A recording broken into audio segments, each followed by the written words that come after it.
All right, April, I'm happy to have you on the podcast. Been looking forward to this one for a while. It's an honor and a pleasure to have you on the show. Could you just do me a favor and would you mind introducing yourself and telling people a little bit about the Rudin Group?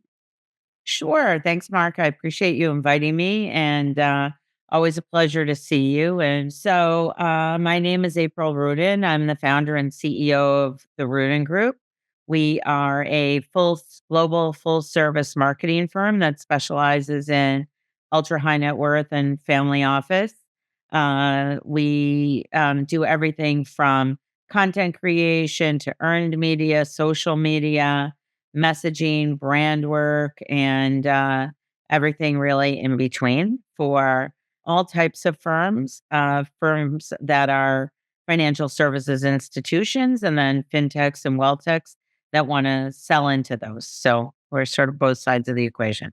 So I'm always, whenever I get a chance to talk to a founder, I always love to talk to a founder about their founder's journey. Like, why did you start the business? But also, I think you have a little bit of an interesting story here in that you started your business in 2008 in the financial service sector. It really wasn't a super friendly business environment. If people don't remember the Great Recession for some of the younger folks that may be listening, but can you just explain to me, like, what was your thought about why'd you start the business? What was the gap that you saw? And obviously you had some conviction going into that kind of business environment. I did. So thanks for the question, Mark. I was working for a family that was credited with inventing multifamily office, and I have two Gen Z kids of my own. And I took a look at the brands and that were serving the market, and to me, they just looked super old, like a chess piece, a yacht, a lighthouse. And I knew that younger people were not going to be buying from brands that look so old fashioned. And I thought that that was a real market opportunity. I read about the wealth transfer, and this is 15, almost 16 years ago. I read about the wealth transfer. I had experience, with my own kids and with other clients, and saw an opportunity to help as an outside firm inside marketing folks really try to move the needle by modernizing, or as I called it in the beginning, millennializing their brand, because they were only focused in on people that look like themselves, and that was going to be aging out soon. So I had this idea. I'll call myself a reluctant entrepreneur. I never had the idea of really, trying to think of a business and then going for it. But when I had the idea, I went to a friend of mine who ran a trust company at the time, and I told him my idea for a business. And he told me 16 years ago, "You're too old to be an entrepreneur. Banks will never hire outside firms. High net worth people will never be on the internet, and social media is a fad." Okay. So, Yeah. yeah, that was How'd that very work out? yeah. Yeah. Well, he's gone, I'm here, you know. So, And, and I and he probably liked the lighthouse too, right? yes, he did like the lighthouse. A lot of those brands, as you well know, are stick with these old-fashioned sort of concepts and messaging and marketing materials and the golf club and, rather than digital marketing and so on. So, and 2008 turned out to be a really good time because when everything was sort of headed downward, people knew that things really had to change. Yeah. So it ended up being, in fact, in my 10-year press release, I called it a bad time for financial services, but a good time for me. Yeah. I guess that makes sense. Like, but they needed it more than ever, right? Because Yes. of the difficult business environment. And then, yeah, there are a lot of brands that sometimes you look at them from the outside and they kind of smell like Corinthian leather, right? It's that kind of Yes. oak paneling, lighthouse type of look and feel to them. So before we get into our theme, we want to talk about technology and the customer experience today. We want to kind of maybe take a few minutes, be kind of fun to talk about 2025 trends. Like, so what's in for 2025 and what's out? I think what's in for 2025, I'll start with the words, but I really am a little tired of the words. So I think personalization is in, mass appeal is out. So what does that mean? It means that now you can use technology to really personalize an experience, but personalizing experience doesn't mean an email campaign that says "Dear Mark." That's not really personalized. So I think it's digging into what the personalized experience is that your clients are looking for and not assuming that you know. And breaking down clients, I always tell them, like, you might consider a family to be a client, but you actually are serving each member of that family, and each member of their family might want to be served differently. I think technology is in. Technology finally is in, meaning you cannot avoid it anymore. And so for those people who really haven't sort of pulled the plug, so to speak, technology is, and I'm here to say technology is a revenue generator. It's not an expense item. So people should be thinking more about front office rather than back office. How can they use technology on the back office side is fine operationally, but that's internal facing. So I think people should again be thinking about how can they use technology in the front office to really serve clients better and differently. I think alternative investments, right, are in this year. Crypto is obviously in this year. I think I mentioned to you I'm writing a book, and one of the interesting things that I found in researching and doing interviews for the book is that family offices end up being one of the greatest sectors and holders of crypto. And why? Because they're trying to get younger generations involved and they can afford patient capital and the illiquidity that comes with that. So I would say those are, kind of 4 trends to keep an eye on for 20. Crypto's in, alts are in. I think there's been a lot of progress, obviously, in the back office with technology. 100% agree with you that that's been going on for 20 years in terms of getting the investment accounting right, streamlining their investment operations. But certainly think it's an interesting trend to talk about. How do you provide that personalization at scale? That requires client facing technology, right? Front of the Yes. office technology to be able to do that. Yes. So I think those are all good. Just kind of pulling on that thread a little bit more about wealth management firms looking at technology as an expense, cost of doing business. Some studies are out there that, in terms of firms, are thinking about how much they should allocate towards that in terms of a percentage of their budget. And I think some firms think like, oh, we've modernized our back office, we're done, so we can reduce our tech Yeah. spend. But what should firms be thinking about it as in terms of technology as a strategic asset and making that investment going forward? So I think the key is exactly what you said as the word asset. Many times, even in a marketing conversation, we'll talk to our clients about what should the allocation be, right? What does it look like? What's your asset allocation to technology or to marketing? And putting money toward both of those items are going to be what really fuels your growth. And thinking about marketing and expenses more broadly. So, lunches, golf club, like all of those things should be counted into your marketing budget. And all of those things may or may not be generating at scale, right? The number of clients and the amount of clients. So, that's where I think technology and marketing fit sort of hand in glove together. So, I think people should be, I always encourage people to spend as much as you can till it hurts, Yeah, and um, then some. and then some, because Right. that's the only item that you're going to spend money on that's really going to generate revenue is going to be technology and marketing. What your office looks like, some of the other things that might be important, back office, as you said, other things that are individually important sometimes to owners or to partners might be not revenue generating. So it's important to think about how you're spending your money, but is it really going toward revenue generating activity? Yeah, I mean, for so long, especially on the advisory side and the multifamily office side, it seemed like it was like the passive referral was the marketing plan, right? Yeah. And that it was almost like marketing was beneath them a little bit in terms of really focusing on that. And it seems like now firms really need to think if they want to fuel organic growth, that they need to invest in marketing, invest in a MarTech stack that supports that online behavior. But how should firms be thinking about how much spend should they be allocating towards marketing?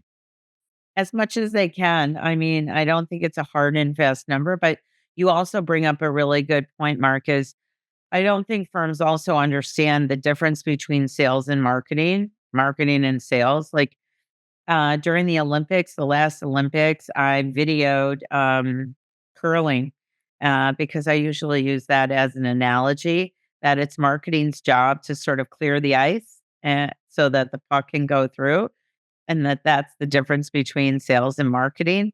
Marketing should be communicating your value prop in a clear and concise way. What problems are you solving for? Should be generating brand visibility, should be doing other activities that sort of smooth the way for sales or generating inbound leads. So I think that is one measure that people can use. Are you getting enough inbound leads? And are those inbound leads that you can close? Because obviously that's the way you want things to go. Someone that's calling you or inquiring as an inbound lead has a need and something that you generated caused them to act on it. So shame on you if you can't close them, as opposed to the other way, which is just cold calling or mass emailing or, just contacting people for whom you think your solution might work. It doesn't mean they're in the market for it. So because it's opportunistic, I really am a big proponent of outbound marketing to generate inbound leads. There you go. And also those quality leads, those leads match your ideal client profile, Yeah. or is your messaging right that's generating the right type of leads for the firm that you're looking for. I mean, so much of And that. avoiding jargon, that's the one thing I would say. A lot of yeah. I mean, I don't know about you, I tend to read people's websites and I don't understand what they do or what problem they're solving It takes a for. while sometimes to figure out what they do, or certainly I think what you see is a lot of the difficulty in differentiating. We stand with the client. We have a fiduciary responsibility. I mean, all those things are great and they're true, but do you specialize in helping like doctors, or is there a Yeah. specific niche that you have?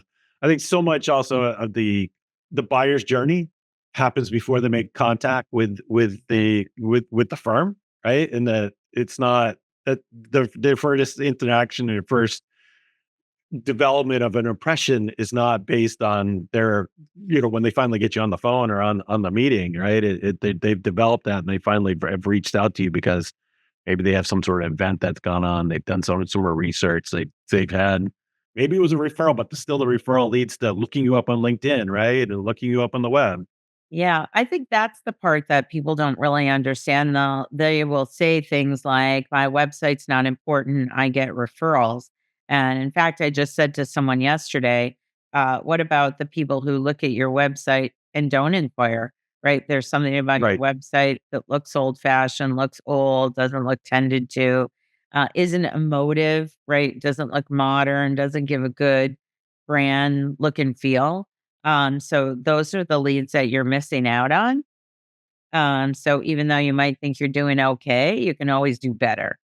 And like you just said, I mean, your website is really the first piece of collateral and communications that a prospect is going to see. So let's talk about personalization at scale. You have clients now and you've acquired them. How can technology enhance the overall customer experience? So, one of the things that I like to talk about that I think people really get is the client experience that luxury brands offer. Most financial services firms don't think about client experience in the same way. So I think client experience and personalization is more about demonstrating your knowledge and understanding of the unique needs of those clients. And it can be, as I mentioned before, segmenting clients. It's not just you, but it's you and your spouse's needs or you and your children's needs. And each one of you might have different wants and needs, different styles of communication. So being able to really dig in and serve each family member and each person as a person with unique needs rather than the way your CRM might qualify someone, which is a household. How could technology distract from the customer experience? Again, people can just think of technology as back office, and that Yeah. way it's not doing anything to generate the personalization, but it's really about the data that you have and that you can collect that can help you generate that personalized experience. And then because everything is digital now, you can really A/B test things. You can tweak it. It's not as difficult to make changes if you find something not working. So it's a real test and learn environment, and I think people should be looking and thinking about technology and personalization like that.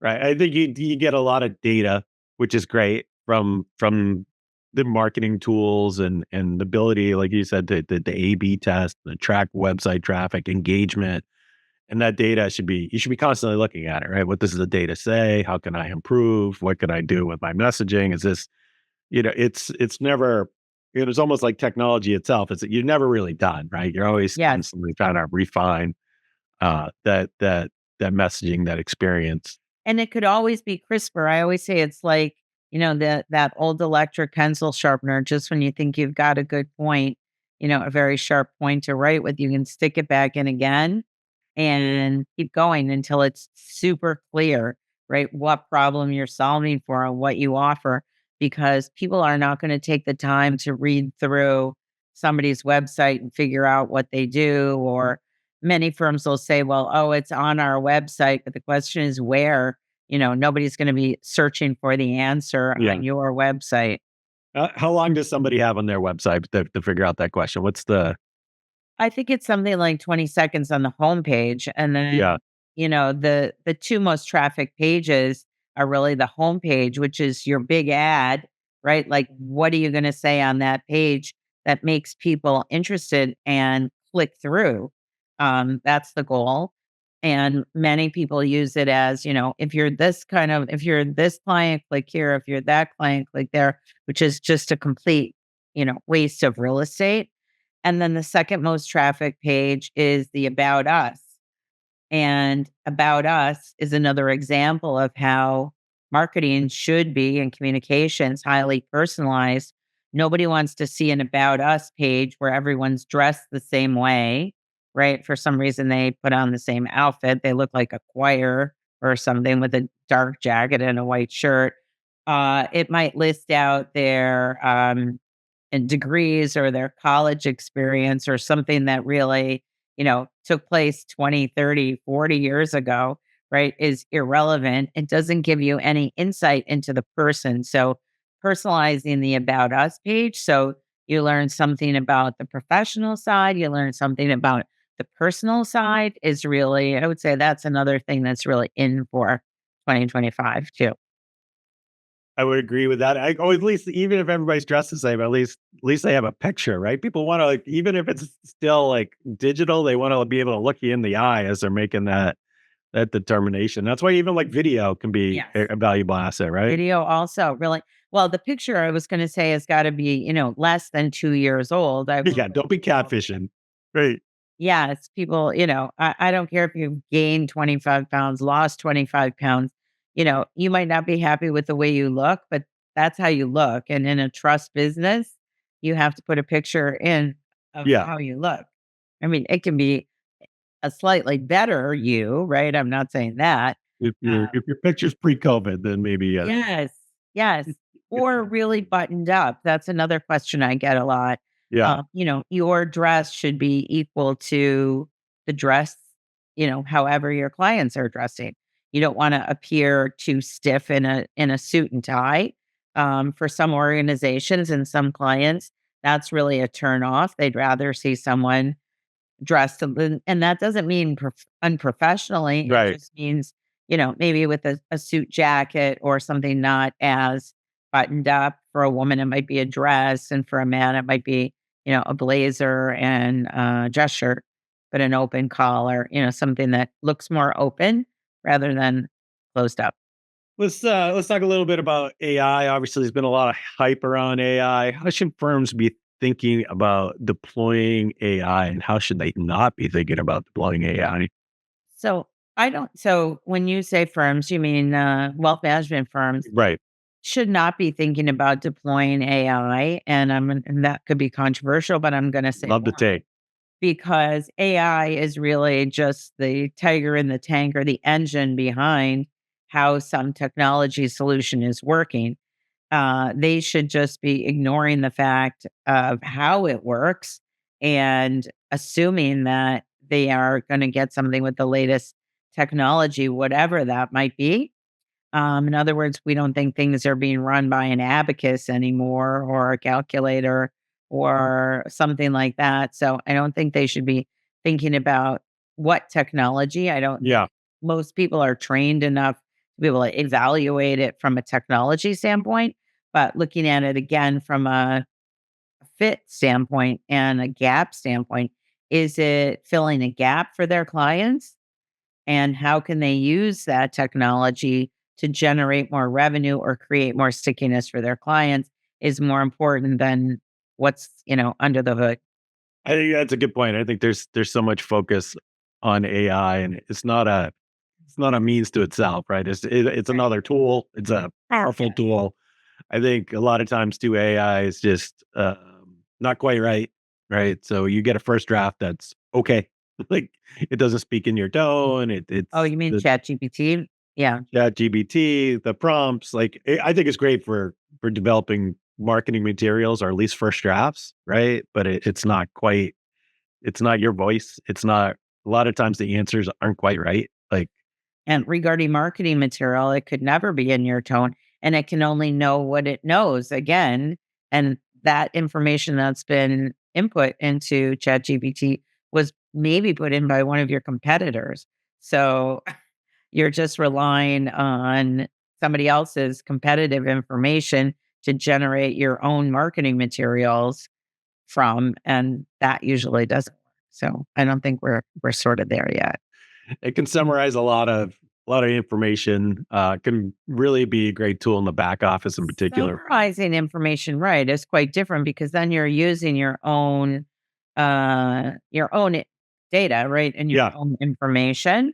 So, I feel like that is a good use case, but having it write something from scratch, to me, I'm just not sold on it. Again, because it's being fed by someone else and who fed it what, right? Let's talk about talent acquisition. Obviously, the next gen. There's two aspects of it. That you have a younger generation that's entering the workforce. You have a younger generation that, in terms of the wealth transfer. But how can technology be used to attract and retain talent?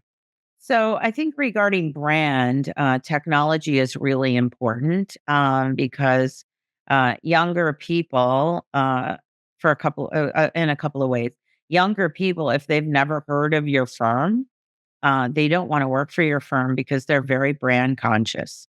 Right. And so if they've heard of your firm and your firm has a good reputation, they've found you online, they've seen a good review on Glassdoor, they're going to do their due diligence and find out about your firm.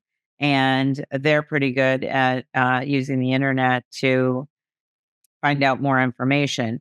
In terms of so having a brand that people can find and understand is really important. And then having a great tech stack within your firm is also really important in retaining younger talent. They don't want to sit down at a desk again that has a calculator and an abacus and go backwards, right? They're interested in using technology to solve routine, repetitive problems, having tools at the ready that they know about are on the market. And so having a great tech stack, people find is important in both business getting and recruiting. It's really important to do that. And then again, it's the way you're portraying your brand on your website and in your marketing materials. I see all those people standing looking, the UN looking at an iPad and a stock photo, right? That's not what I'm talking about. Yeah. But, having something that looks modern and looks, 21st century, it's 2025 now, people, right? It's not, 1985. So making sure that your marketing materials and your tech stack are forward looking and thinking. So I usually tell people, it's not like a one and done tech stack, nor marketing, nor website. 2 years max is going to be sort of the rule of thumb. But sometimes, with technology changing so quickly, a year you're going to want to think ahead. To your point too, that we talk about marketing. There's obviously marketing for new clients, but there's also marketing for talent, right? Yes. And then try to give some bandwidth to your marketing efforts around try to portray what your culture is like, trying to highlight your employees, try to give people a sense of what that work environment is. So when you do have open job recs, that you look like an attractive place Yeah. to And work. that people have heard of you, right? Like, for smaller firms, you're competing against larger firms with perhaps better benefit packages and things. So again, communicating what it is about your firm culture to your point, Mark, and then also, what are the benefits of working for that individual organization?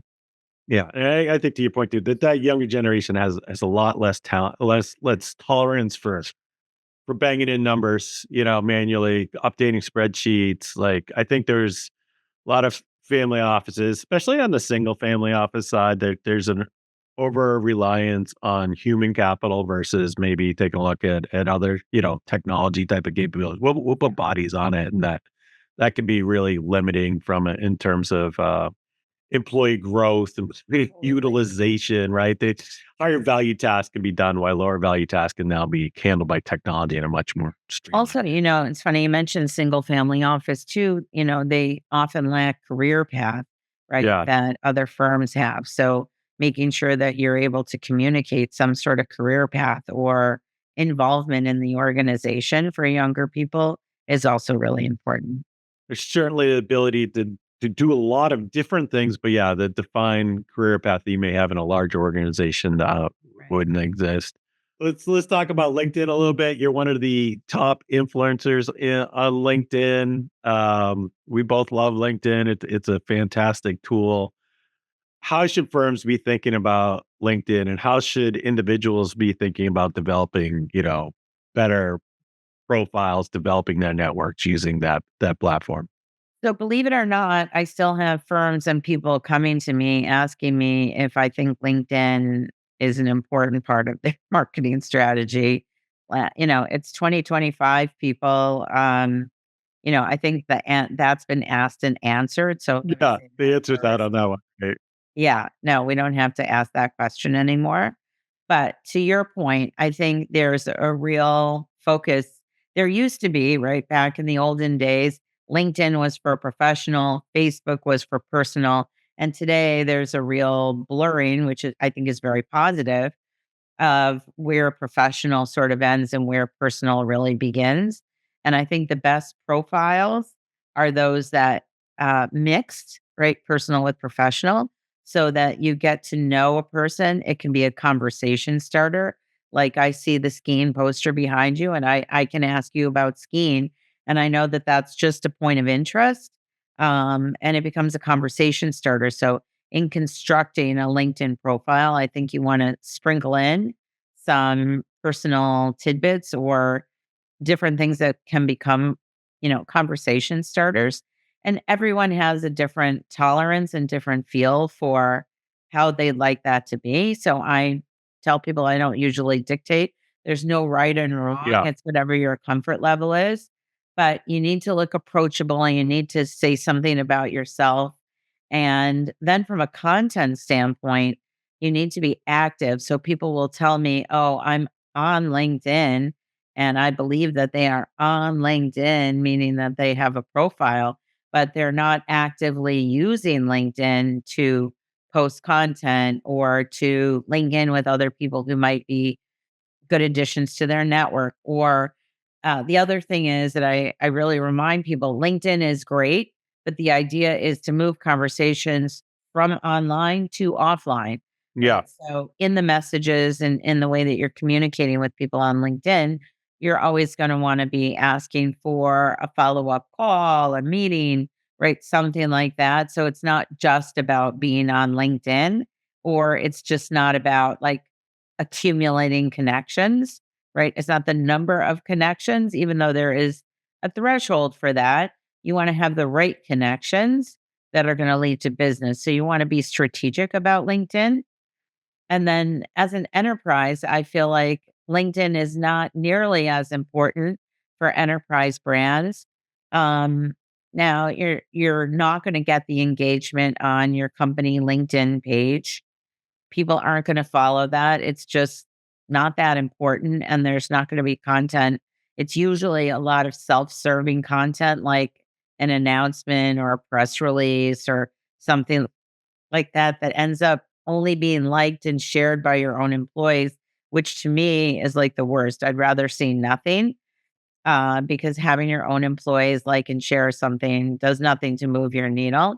So we're really 2025, what we've started a couple of years ago, but just really leaning into the importance of personal brands as opposed to the enterprise brand.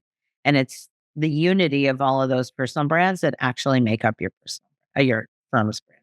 Yeah, and the algorithm bears it out too, right? The post from the corporate page is gonna be, the personal that same post from a personal perspective is gonna be 10x compared to what the corporate Yeah. page is gonna be. I will say though, I do think it is important that firms have a LinkedIn profile. You do see that still some regularity that the firm hasn't even set up a firm profile. So Right.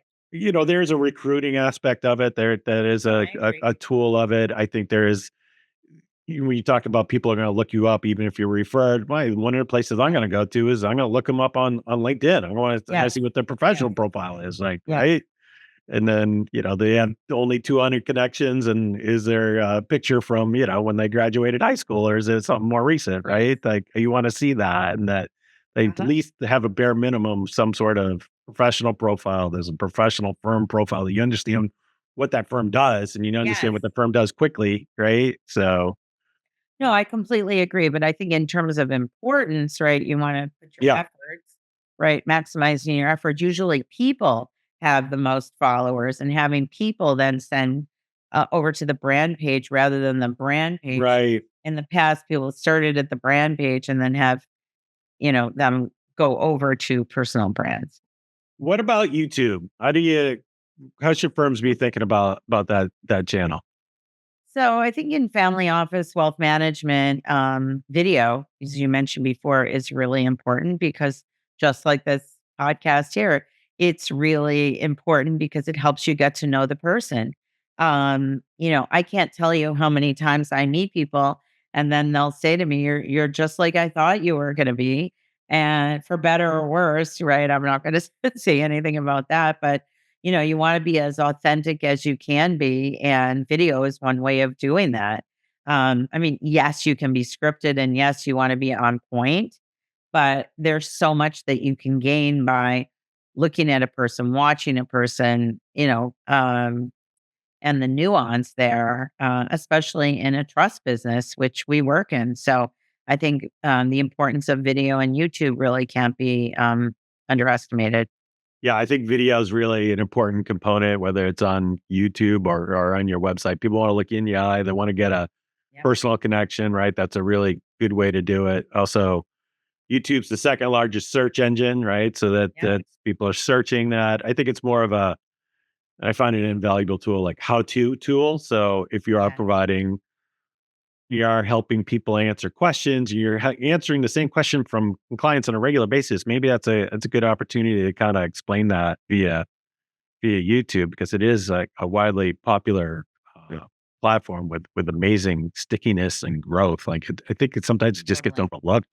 But I think, just in on that point also, Mark, people have to have a plan. It can't be random, right? You can't just be posting, here's one video today and another one 3 months later. And some other one 2 days later, and Yeah. then another, So there has to be rhyme or reason to it, right? So having a content calendar, having a professional approach to it is also really important. Right.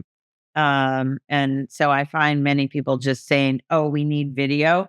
Let's start it today," without a plan, right? And they might have a YouTube channel with zero video, something that looks untended.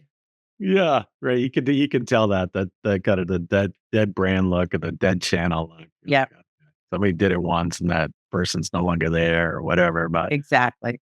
so I just kind of shift. I like to end these conversations on a little bit of a personal note. Obviously, we've been talking about LinkedIn. How has LinkedIn impacted your personal life? Do you have a story that you want to share from there? I know I have thousands of millions maybe of stories on LinkedIn of interesting people I've met because I've given them a chance, right? They might have sent me a LinkedIn connection. And a lot of times people will say to me, I only link in with people I know, which, defeats the whole purpose of that. How are you going to meet new people if you're not linking in with people? But I guess I like to share stories that are maybe personal stories that have some professional lessons in them. I think we were talking before about last summer, I ended up taking a trip to Scotland, which Yeah. I said was last on my bucket list of places to go to because I don't drink scotch, I don't play golf, I don't like plaid. I don't know about kilts and I guess. bagpipes, like that just it had no appeal to me, but I challenged myself by going there and I ended up loving it and can't wait for my next trip back. So I was surprised and wanted to share that people should really push themselves outside of their comfort zone. And there were a lot of great comments that people put on that post, both about different places to see in Scotland and then about different experiences that they had themselves where they pushed themselves out of their comfort zone a little bit. So I think that's one of the things that I really like about LinkedIn is the dialogue aspect, which people have to remember. It's not a monologue. You're not pushing out some content and then you never go back and answer anybody who's, written to you. If they're taking the time to write something, then you need to take the time to answer back. Good stuff, April. Well, I really appreciate you sharing your insights. This has been a great conversation. I know people are going to get a ton of value out of it. So thank you for sharing. Thanks for inviting me, Mark, and I hope to see you soon offline. Say we are.